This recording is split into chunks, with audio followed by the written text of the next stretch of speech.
For 30 years, the most powerful seat in Hollywood wasn't in a studio head's office. It was the chair next to Johnny Carson. He was the ultimate insider, the man who saw thousands of stars pass through his kingdom of late night. But a select few, were different. They weren't just beautiful, they were luminous. They had a wit, a power, a magnetic quality that could disarm the king himself, leaving him genuinely captivated. Tonight we're opening the confidential files on the 9 golden age temptresses he secretly craved. These are the stories you won't find anywhere else. To make sure you don't miss a single file we open, hit that subscribe button now. Number 1. Angie Dickinson. The perfect match. If every other woman on this list represented a thrilling challenge or a captivating fantasy, our number 1 represents something far rarer and more profound. A perfect match. Angie Dickinson wasn't just a guest on The Tonight Show. She was its unofficial queen, appearing more than any other actress in the show's history. Johnny's craving for her wasn't about the thrill of the chase or the shock of the new. It was the deep, comforting desire to be in the presence of a true equal. Watching them together was like watching an effortless, captivating dance. She was his perfect sparring partner, whip-smart, hilariously funny, and possessed of a cool, self-assured sexuality that never felt threatening or desperate. While other bombshells might leave him flustered, Angie made him comfortable.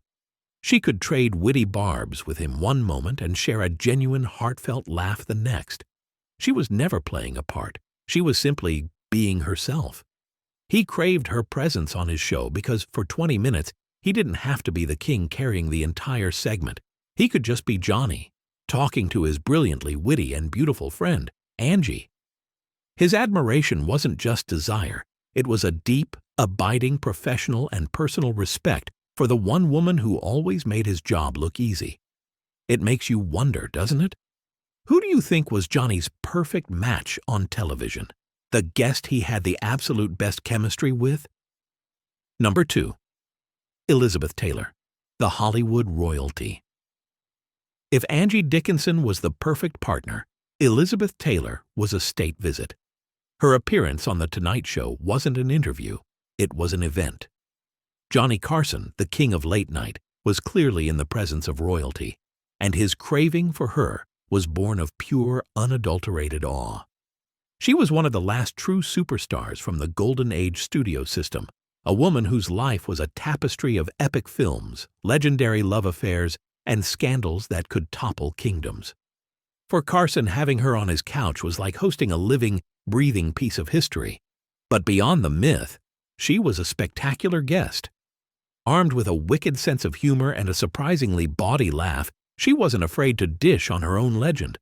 She could speak frankly about her jewels, her husbands, and her survival with a charm that was utterly captivating. While other guests might be intimidated by Carson with Elizabeth Taylor, the roles were reversed. He often seemed content to simply sit back and let her shine. He craved her presence not for the easy banter, but for the thrill of hosting the biggest movie star on planet Earth. An evening with a star like that was a rare and unforgettable moment. We believe every story from this era deserves to be told with that same sense of occasion. To ensure you have a front row seat for every story we uncover, take a moment to hit that subscribe button. You won't want to miss who's next. Number 3. Greta Garbo, the unattainable ghost. Every king has one conquest they could never achieve, one prize that remained forever out of reach. For Johnny Carson, the undisputed king of late-night television, that prize was Greta Garbo. This is our shocking choice because Johnny's craving for Garbo was the most intense of all, precisely because she never once sat on his couch. She was the ultimate ghost, the one legendary figure who remained completely unattainable. After her abrupt retirement in 1941, Garbo built an impenetrable fortress of silence around herself. She didn't just avoid the spotlight, she vanished into a private world, making her the most sought-after and mysterious woman on the planet. For a host like Johnny Carson, whose job it was to get the biggest names to open up, landing an interview with Garbo would have been the Everest of his career. It wasn't about flirtatious banter or on-screen chemistry. His craving was for the myth itself. It was the desire of a master showman to achieve the impossible, to be the one man who could finally persuade the Sphinx to speak. Every other star, no matter how great, was gettable. Garbo was not. Her complete refusal to participate in the game of fame made her the most desirable player of all. Johnny's craving for her wasn't about lust. It was about legacy. She was the one mystery he could never solve on air, the ultimate temptress through her sheer, magnificent absence. It's the ultimate paradox of fame. Is there a modern-day star you can think of who has that same mysterious, unattainable quality that Garbo had? Let me know your thoughts. Number 4. Lauren Bacall, the ultimate dame. For Johnny Carson.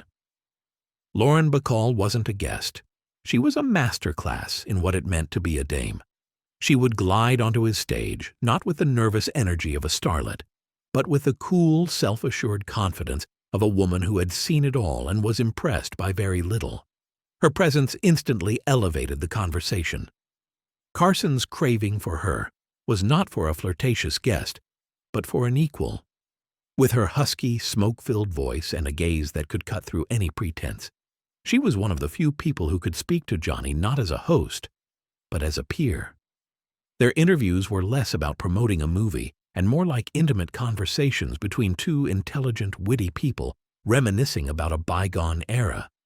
He craved her stories, tales of Bogart, of Houston, of a Hollywood that was built on grit, not just glamour. While Johnny was the undisputed king, in Bacall's presence, he often became the eager student, listening intently, completely captivated. His admiration was for her razor-sharp intellect, her no-nonsense attitude, and her living connection to the very soul of the Golden Age. It was the craving for a conversation that had real weight, substance, and the kind of effortless class that simply couldn't be manufactured. She was, in every sense of the word, the real deal. Number 5. Dolly Parton, the disarming charmer. If Lauren Bacall commanded respect through cool intelligence, Dolly Parton conquered with a supernova of warmth and wit. She was one of the very few people on Earth who could consistently make Johnny Carson, the master of control, genuinely blush and lose his composure. His craving for Dolly wasn't just for a guest. It was for a guaranteed home run of pure, unpredictable entertainment.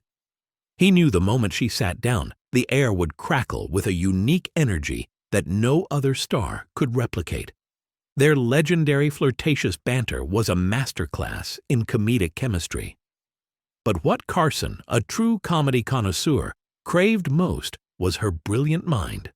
Dolly was the master of the self-deprecating joke, always one step ahead, turning any potential objectification back on itself with a brilliant, disarming wit that left Johnny in stitches. She wasn't the butt of the joke, she was the author of it. He loved that she was not only in on the joke, but was smarter than the joke itself. His craving for Dolly was the craving for a moment of pure, unscripted joy. She was a force of nature who could, without fail, dismantle his cool Midwestern reserve and remind everyone that even the king of late night was, at his core, just a man completely charmed by a magnificent woman. What do you think is more seductive, overwhelming glamour or a killer sense of humor like Dolly's? Number 6.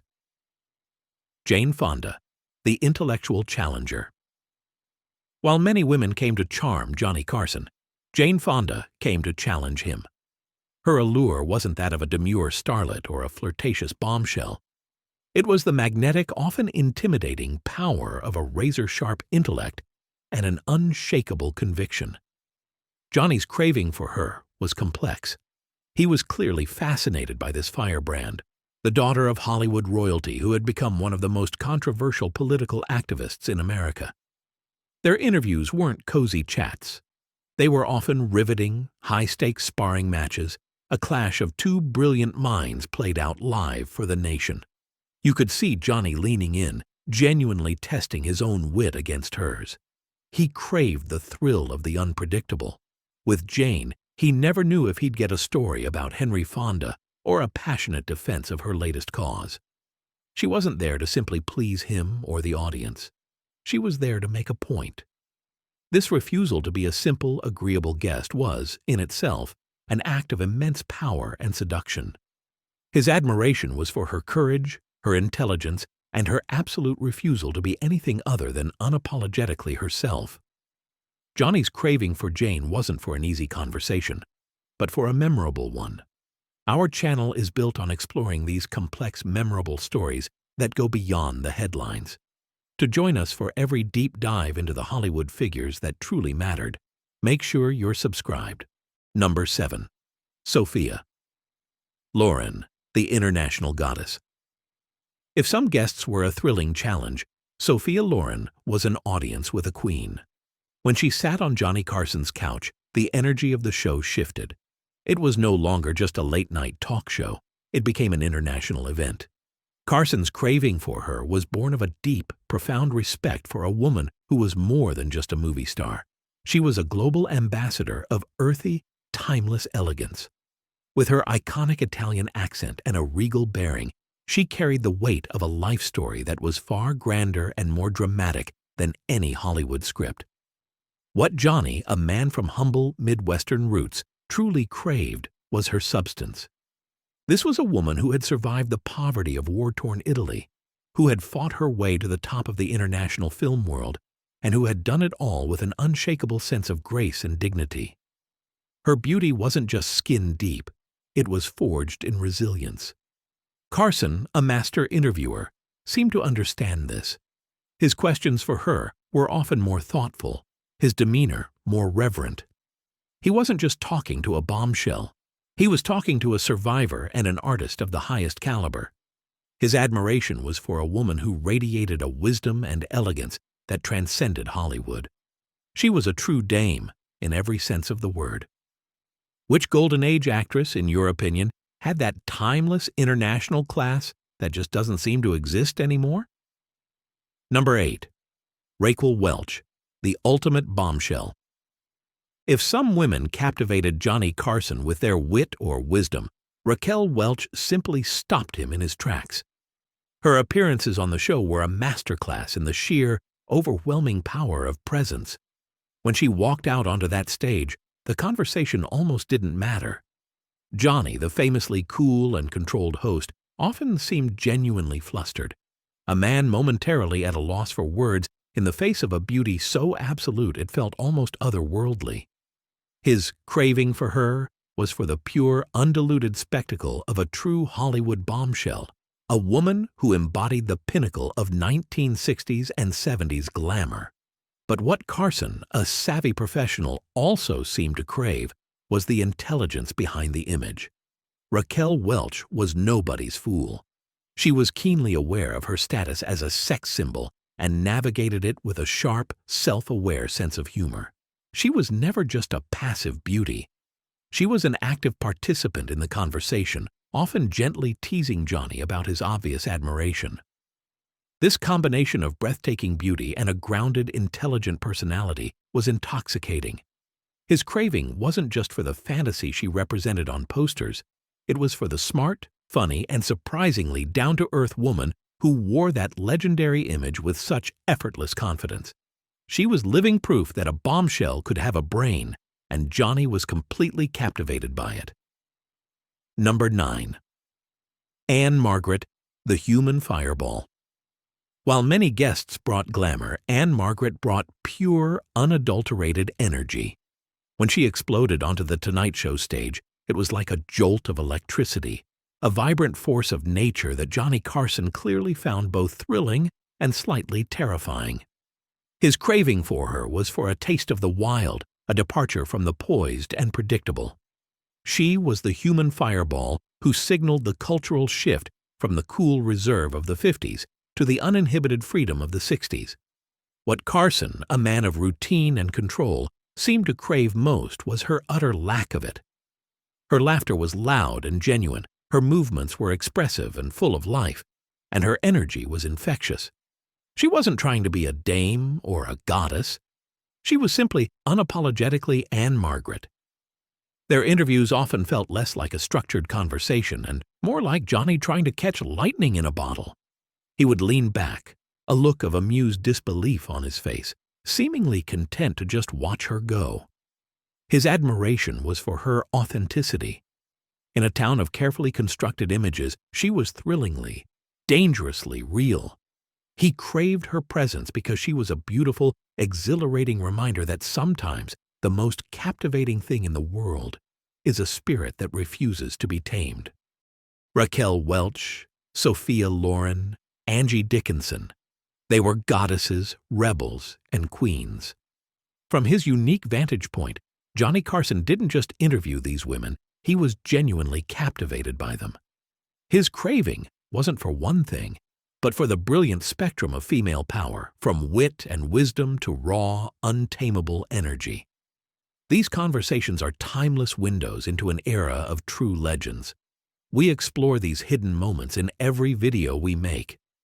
To ensure you never miss a single confidential file, make sure you've hit that subscribe button. Now, it's your turn. After hearing these stories, who from this list do you think secretly captivated Johnny the most? Let us know your final verdict.